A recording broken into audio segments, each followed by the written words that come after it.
নানা সময়ে প্রশাসনের দ্বারা হয়রানির প্রতিবাদে পাবনায় বিক্ষোভ মিছিল করেছেন খুচরা ও পাইকার ওষুধ বিক্রেতারা।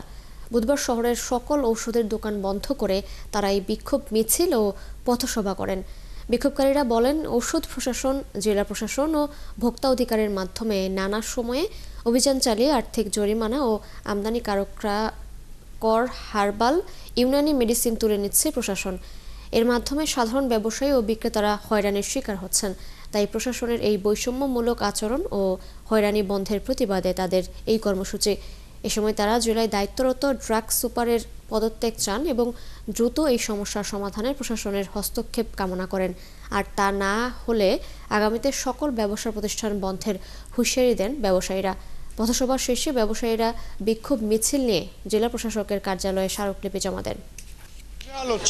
আমাদেরকে হুটহাট করে পুলিশ ম্যাজিস্ট্রেট নিয়ে যায়, তল্লাশি করা হচ্ছে, জরিমানার শিকার হচ্ছি। এখন আমাদের প্রশ্ন যে ডাক্তার সাহেব লেখা যদি বন্ধ করে, আমাদের তো রাখার প্রয়োজন নেই। না হয় ডাক্তার দিয়ে লেখা বন্ধ করান, অথবা কোম্পানি যেইগুলো দিচ্ছে আমাদের তাদেরকে বন্ধ করান। আমাদের রাখলে টাকা দিয়েই তো রাখি, আমরা এইগুলো রাখতে চাই না, কিন্তু এইগুলো রাখার পরে যে প্রবলেমগুলোর শিকার হচ্ছি, এই জন্যই আমাদের দাবি যে এটা আমরা যেন না রাখা লাগে, এটা ডাক্তার দিয়ে লেখা বন্ধ করা। আমরা কারোর সাথে বাকবিতণ্ডে বা কারোর সাথে আমাদের পক্ষ বিপক্ষ করতে চাই না। আমরা একটা সুন্দর সমাধান চাই। আমাদের ওষুধ ব্যবসায়ীরা নিশ্চিন্তে ব্যবসা করতে চাই।